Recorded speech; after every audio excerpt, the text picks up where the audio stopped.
A'udzubillahi minasyaitonirrajim. Bismillahirrahmanirrahim. Assalamualaikum warahmatullahi wabarakatuh. Alhamdulillah. Alhamdulillahi rabbil alamin. Wassalatu wassalamu ala asrofil anbiya'i wal mursalin wa ala alihi wa sahbihi rasulillahi azmain. Asyhadu an la ilaha illallah wa asyhadu anna Muhammadan abduhu wa rasuluhu la nabiyya ba'. Pertama-tama, tidak lupanya kita memanjatkan puji dan syukur kita kehadiran Allah Subhanahu wa taala yang mana sampai saat ini karena izinnya dan rahmatnya jugalah kita masih lagi berkumpul mengaji pada malam ini, dan tidak lupanya kita menyampaikan selawat bering salam kepada junjungan kita Nabi besar Muhammad sallallahu alaihi wasallam. Saya mulai. Bismillah. Hai salik, bedakanlah olehmu mana yang serta nafsumu dan mana serta Allah yang engkau beramal dan beribadah. Saya ulangi. Hai salik, bedakanlah olehmu mana serta nafsumu dan mana serta Allah yang engkau beramal dan beribadah. Tuan-tuan dan puan-puan, di sini kita disuruh untuk membedakan di saat kita beribadah mana yang serta nafsu dan mana yang serta Allah Ta'ala. Udah bisa kita membedakannya? Yang mana serta nafsu, yang mana serta Allah. Bukan berarti begitu dia azan, kita sholat itu serta Allah, belum tentu. Bukan berarti situ bulan puasa, kita puasa itu serta Allah, belum juga. Makanya sulit untuk membedakannya. Yang mana serta Allah dan yang mana serta nafsu kita. Ya, ini dia bilang untuk salik, orang yang berjalan, bukan untuk orang yang tidak berjalan. Orang yang berjalan ini tuan-tuan dan puan-puan memang betul hatinya terpanggil untuk mengenali yang menciptakan dia, mengenali Allah Ta'ala itu. Maka berlakulah yang ini tadi untuk dia, untuk mengenali yang mana yang serta Allah, mana yang tidak, mana yang serta nafsu. Tapi kalau dia tidak dipanggil Allah Ta'ala, disebabkan karena niat dia tak ada untuk mengenal Allah Ta'ala itu, maka ini bukan untuk dia. Maka termasuk dan tergolonglah dia orang awam yang hanya memakai dalil dan tanda saja. Jadi caranya tuan-tuan dan puan-puan, bagaimana untuk kita mengenali mana yang serta Allah, mana yang serta nafsu. Orang yang salik, yang awal berjalan, dibuatnya terlebih dahulu untuk menghukum hawa nafsunya. Yang mana itu? Yang tidak sesuai dengan keinginannya. Paham maksud saya ini?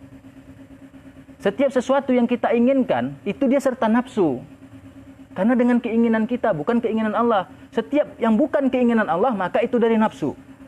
Walau baik sekalipun keinginan kita, itulah dari nafsu. Paham itu ya? Tanda itu.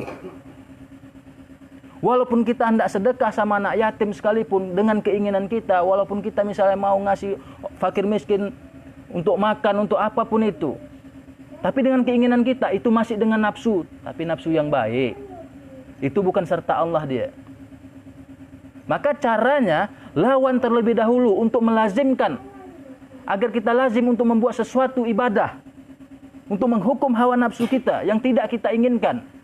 Kalau ayah saya dulu, tuan guru muda tuh, di saat ada niatnya. Nah, ini niat dia nih ya. Niat dia itu kan belum tentu daripada Allah. Ini dari dia nih.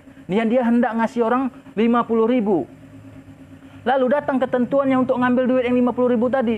Ditimpanya niatnya lagi. Ditambahnya lagi 50.000, jadi 100.000. Berarti yang pertama itu niat belum tentu dari dia, maka ditimpanya nafsunya. Nah, kasihnya 100.000. Kalau ada orang minta pada saat itu, di saat dia tak ada, minta uang ataupun minta apapun itu bentuknya, dia wajib untuk mengadakannya. Karena dia pandang setiap sesuatu yang di luar dari diriku, yang itu didatangkan Allah tanpa rencanaku, itulah dia daripada Allah. Maka harus kuusahakan untuk mencarinya. Walau sedikit nominalnya. Maka itulah yang benar daripada Allah. Lazimkanlah itu dulu tuan-tuan dan puan-puan. Tapi tuan-tuan dan puan-puan, kalau tidak hati kita dipanggil dan ditawan oleh Allah Ta'ala, maka kita tidak akan pernah bisa membedakan yang mana serta Allah, yang mana serta nafsu. Hati kita ini harus ditawan dulu. Bagaimana cara Allah menawan hati kita? Tergantung niat. Orang yang niat dia hendak kepada Allah, ditimpakan dia bala musibah, ditimpakan dia kesakitan, kelaparan, kemiskinan, cuman hatinya tetap bulat hendak kepada Allah, maka terpilihlah dia. Tapi jangan salah, Allah memilih orang itu untuk kepada dia, untuk mengenal dia bukan enak. Caranya bagaimana Tuhan? Tandanya nanti ada. Di saat sesuatu yang kita inginkan tidak pernah kita dapatkan. Sesuatu yang kita niatkan walau baik sekalipun tidak pernah kita dapatkan. Apabila kita bergantung terhadap sesuatu yang lain daripada Allah, maka akan dikhianati kita. Paham tuh ya? Apabila kita pasang kehendak ya atau harapan, maka akan dihancurkan Allah Ta'ala harapan kita. Hingga tak ada lagi harapan. Setiap sesuatu yang kita merasa memiliki atau mempunyai akan diambil Allah Ta'ala satu persatu. Apabila terbit rasa saja dalam perasaan awak mencintai yang lain daripada Allah, baik itu mencintai anak istri maupun suami, mencintai yang lain ataupun harta, maka akan diambil Allah Ta'ala satu persatu. Agar apa tuan-tuan dan puan-puan? Agar tak ada lagi yang kita cintai, tak ada lagi pilihan. Allah Ta'ala itu aja yang wajib awak cintai. Kalau tidak begitu bukan derajat namanya. Kaji. Maka saya bilang kemarin, ada aja niat kita dalam hati kita pasang, ya Allah, aku hanya hendak Engkau semata-mata, tidak ada yang lain. Siap enggak? Kalau diambilnya seseorang yang awak cinta, yang awak sayangi, seperti anak awak, istri awak, suami awak, orang tua awak, siap tidak? Begitu awak habis semuanya, sampai harta benda awak pun dihabiskan Allah Ta'ala. Sampai enggak ada lagi dalam hati awak ini tergantung atas sesuatu yang diciptakan Allah Ta'ala. Disuruhnya kita bergantung sama dia aja. Sampai kita mau minta tolong sama orang yang awak percaya selama ini pun dikhianati kita. Sampai kita merasa sendiri dalam dunia ini. Datang pertolongan Allah Ta'ala, barulah mengaku, ya Allah, Engkau juga rupanya yang bisa nolong aku, ya Allah.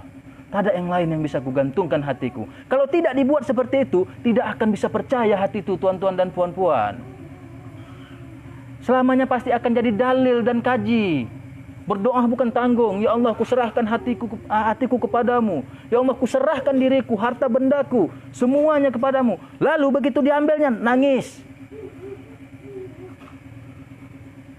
Ngaku aja. Seharusnya pada saat awak berdoa seperti itu, begitu diambilnya sesuatu yang awak cintai, yang awak miliki, udah. Balik lagi seperti niat kita. Oh iya, kan aku minta itu tadi sama Allah Ta'ala. Kenapa begitu diambil aku sakit? Sampai nanti udah nggak ada lagi harapan, udah nggak ada cinta, udah nggak ada lagi keinginan, udah tak ada lagi apapun yang bentuknya dunia, barulah Allah datang untuk memperkenalkan dirinya sama awak. Barulah menyerah senyerah-nyerahnya lah diri awak. Barulah bisa dikatakan serta Allah lah dia. Diambil alih dia oleh Allah Ta'ala tuh. Nah, udah nggak ada lagi keinginan kau dalam dunia ini kan? Udah nggak ada lagi satu orang pun yang bisa kau percaya kan? Udah nggak ada lagi yang kau punya dalam dunia itu kan? Udah semuanya aku ambil kan? Hingga sakit hati kau kan? Hingga sakit pikiran kau, sampai sakit keadaan kau. Udah aku ambil semua kan? Nah, udah balik kau kemari. Seperti asalmu. Kau kepunyaanku. Maka begitu dah diambil alih oleh Allah Ta'ala, maka serta Allah lah dia. Apapun yang dibuatnya serta Allah dia.